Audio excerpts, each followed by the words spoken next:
शके 1562 साली झाली. तुकोबारायांचा अनुयायी परिवार इथूनच सुरू झाला. गंगाजी मवाळ, महादेवजी कुलकर्णी, रामेश्वर भट, गवार शेठ त्यांच्या या संप्रदायास इथूनच सुरुवात झाली.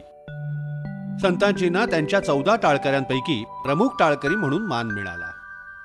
देहूपासून चाकण 8 ते 9 मैलांच्या अंतरावर आहे. संताजींना देहूत राहणं सहज शक्य झालं व अधूनमधून घराकडेही लक्ष देता आलं. चाकणच्या कीर्तनानंतर संताजी तुकाराम महाराजांच्या सानिध्यात राहू लागले. तुकाराम महाराजांची अभंगवाणी लिहून ठेवण्याचं त्यांनी ठरवलं व त्याप्रमाणे ते अभंग लिहू लागले. कीर्तन ऐकून तुकारामाचे, समीप राहून होऊन लीन, संताजी करीतसे लेखन, त्याचे काम नित्याचे. संताजीचं संसाराकडे फार दुर्लक्ष झालं. नकळत संताजी विरक्तीकडे ओढला गेला.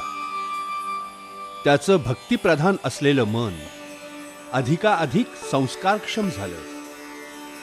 संताजीच्या आईला या गोष्टीची फारच काळजी वाटू लागली.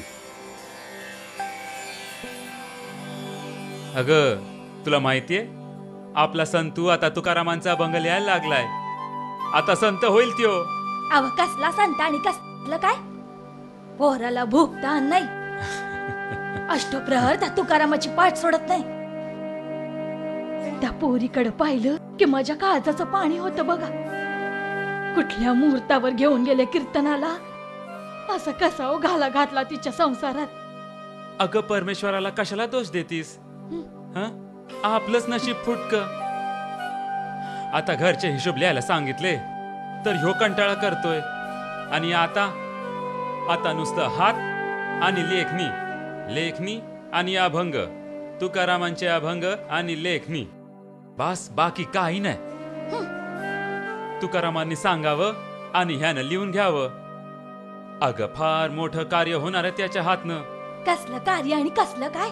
सोन्यासारखा पोर कामातून गेला. शिव शिव शिव शिव, का जाणार नाही? अरे अवश्य जाणार. देवादिकांचा कोप, धर्माचा शाप, शास्त्र पंडितांचा शाप.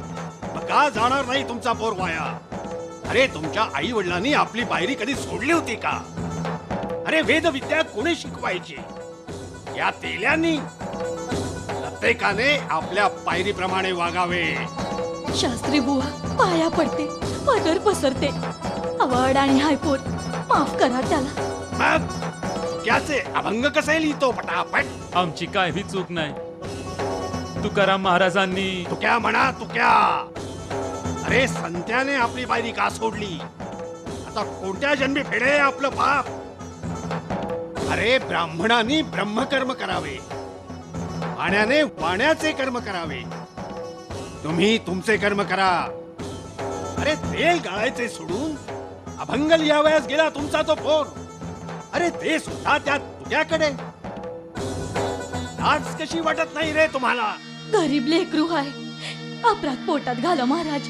पाया पडते मी तुमच्या. तुमच्या दोघांकडे बघून दया येते रे. पण तुमचं ते दिवट, कार्ट्याला एक साधा प्रश्न विचारला तर उत्तर सुद्धा अभंगांमध्ये देतो. तरी बरं, 4 पुस्तकांच्या पुढे गेला नाही म्हणून प्रत्येकाने आपल्या पायरीप्रमाणे वागावे. अजून वेळ गेलेली नाहीये. पुष्कळ सांगून पाहिलं, पोर ऐकलंच नाही हो. तुमचा पोर तुम्हाला ऐकत नाही म्हणजे काय? अरे जन्म झाल्याबरोबर नरडीला नख का लावलं नाही तुम्ही? शास्त्री बुवा, तुमच्याने हे बोलवतं तरी कसं? निघा आता तुम्ही. अजून वेळ गेलेली नाहीये. तुमच्या पोराला सांगा, अभंग जाळून टाक किंवा विहीर तलावात नेऊन बुडव. नाहीतर काय होईल?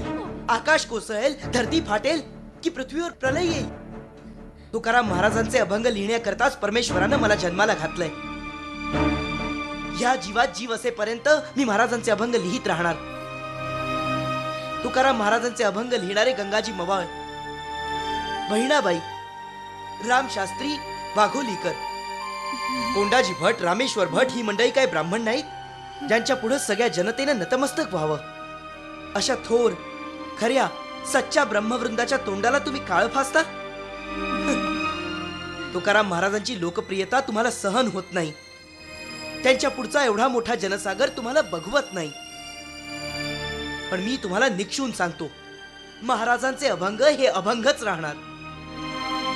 संत्या, तुला परत परत बजावून सांगतो, ते लिहिलेले अभंग जाळून टाक. पुन्हा अभंग लिहिणार नाही अशी तुझ्या या मात्या पित्यांच्या पायावर डोकं ठेवून शपथ घे. शास्त्री बुवा, हे लिहिलेले ग्रंथ माझे नाहीत. दुसऱ्याचं धन नष्ट करण्याचा अधिकार मला नाही.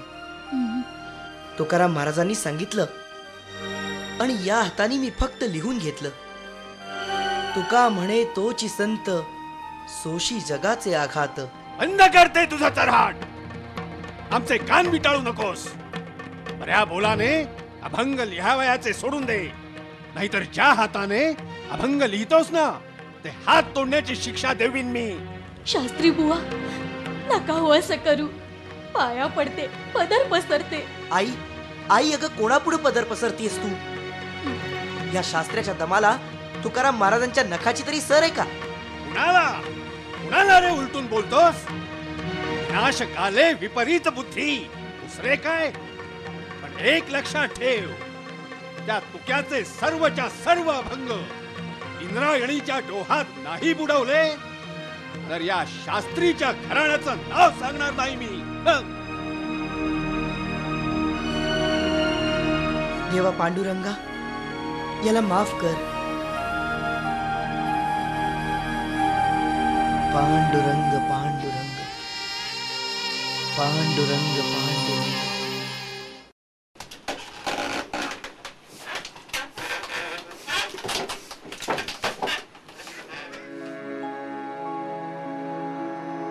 घाण्याचा करकरा पुसला सिमज, सांग तुकया आता गुज, सांग तुकया आता गुज, सांग तुकया आता गुज. घाण्याचा करकरा पुसला सिमज, सांग तुकया आता गुज. घाण्याचा करकरा पुसला सिमज, सांग तुकया आता गुज, सांग तुकया आता गुज, सांग तुकया आता गुज.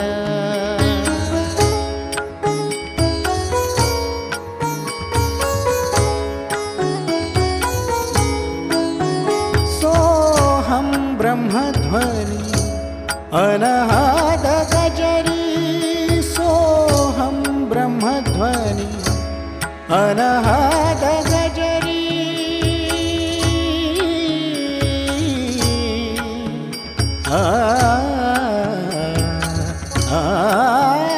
सोहम ब्रह्मध्वनि अनहाद गजरी, वाजे ब्रह्मांड शिखरी, वाजे ब्रह्मांड शिखरी, वाजे ब्रह्मांड शिखरी. घाण्याचा करकरा पुसला सिमज, सांग तुकया आता गुज, सांग तुकया आता गुज, सांग तुकया आता गुज.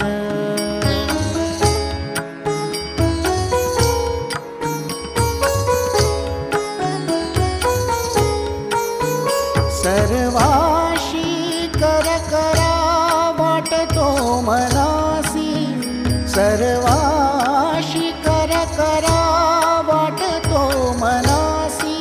संतु म्हणे शुद्धी करा त्याची, संतु म्हणे शुद्धी करा त्याची, संतु म्हणे शुद्धी करा त्याची, संतु म्हणे शुद्धी करा त्याची, संतु म्हणे शुद्धी करा त्याची, संतु म्हणे शुद्धी करा त्याची,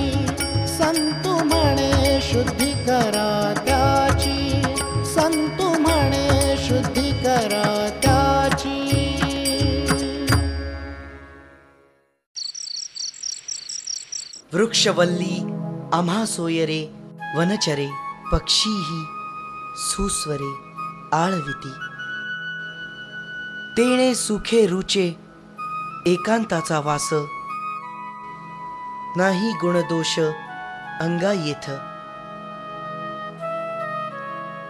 लई रात झाली या. आणि किती वेळ जागणार. झोपा आता. यमुने, तुकोबांचे अभंग जर वेळीच लिहिले नाहीत तर महाराजांची प्रतिभा त्यांची अभंगवाणी लोकांपर्यंत कशी पोहोचणार. पण यामुळे तुमचं संसाराकडे दुर्लक्ष होतं या. आपल्या म्हाताऱ्या आई वडिलांनी कुणाकडे बघायचं. पांडुरंग पांडुरंग. यमुने, मी जे जे काही करतोय ती या पांडुरंगाचीच इच्छा आहे. तुकोबांचे अभंग आणि त्याद्वारे त्यांनी दिलेली शिकवण जर आपण लोकांपर्यंत पोहोचवली नाही तर आपला संसार अधुरा नाही का राहणार. मला काय कळतंय यातले वेडीला. परमार्थ हाच संसार असं तुकाराम महाराजांनी सांगितलं. म्हणून हे कार्य करताना आम्हाला अंतर देऊ नका.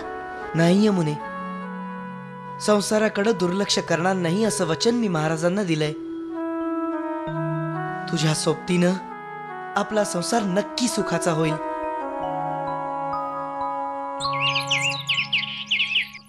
अवघाची संसार अवघाची संसार सुखाचा करीन.